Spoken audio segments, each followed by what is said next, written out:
Magandang araw, Pilipinas! Inilabas na ng PhilHealth ang breakdown hinggil sa panukala nitong 138 million peso budget para sa darating na anibersaryo ng PhilHealth ngayong taon. Samantala, marami ang bumatikos na mga mamamayang Pilipino at ang ilan ay nangangamba rin patungkol sa pagtanggal ng government subsidy sa PhilHealth para sa taong 2025. Nakatutok, Journey Alan. Nagbigay na ng pahayag ang PhilHealth kaugnay sa akusasyon patungkol sa panukalang 138 million budget. Ayon sa ahensya, ay hindi totoo ang kumakalat na balita na ito ay para sa isasagawa nilang Christmas party. Ang nasabing halaga ng budget ay nakalaan para sa ipagdiriwang na ika-30 anibersaryo ng PhilHealth ngayong Pebrero taong kasalukuyan. Samantala, mayroon akong nakapanayam na ilan sa mga miyembro ng PhilHealth upang hingi ng opinyon nila kaugnay sa isyong ito. Aking nakapanayam si Fairy Mitir, 30 anyos at isang dekada ng tindera.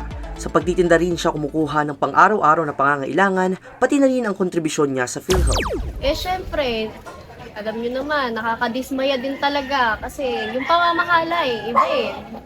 Tsaka, itong tindahan ko, maliit lang. Di naman talaga ganun kalakihan yung kinikita dito. Paano kapag may mga ganyang emergency? Saan kukuha? Wala. Kasi nung hindi madidismaya sa ganyan Isa pa, mahirap ngayon magkasakit. Kasi wala nga ang budget.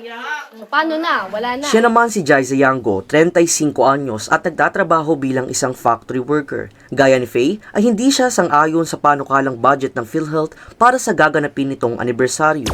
Actually po, ilang taon na rin po kasi akong walang trabaho. Kaya posible po na konti lang po yung PhilHealth contribution po. Tsaka dapat po, hindi po PhilHealth members ang pinapahirapan nila. Kasi po, kawawa naman po kaming mga manggagawang hindi na nga po ganun kalakihan yung kita tapos ang laki pa po ng kaltas. Kaya sa mga opisyales po, nananawagan po kami na sana po gamitin niyo po yung pera ng mga mamamayang Pilipino sa tama. Muli, ako si Journey Alaw, nakatutok, Balitang BSE. Balik sa'yo, Danel. Maraming salamat, Jay. At para sa iba pang balita, manatiling nakatutok sa Balitang BSE. Batayan ng subok, eksakto nagbabagang balita. Ako ang inyong lingkod, Daniel Palerasio.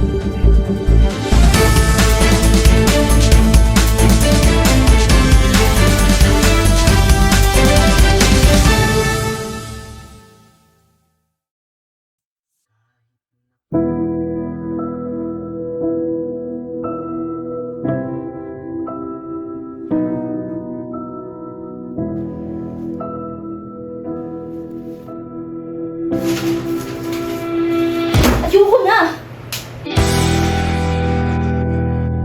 Sinungaling ka!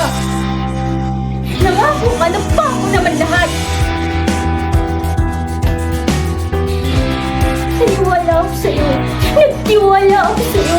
Kasi akala ko totoo ka! Kasi akala ko tapat ka! Kasi akala ko may magagawa ka! Sabi mo yung ahon mo ko sa hirap! Sabi mo magiging kapatid ka!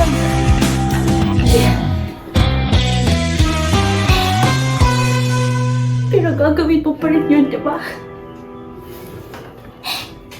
Lahat ng sinabi mo, lahat ng pinangako mo, mangyayari yun, diba? Diba?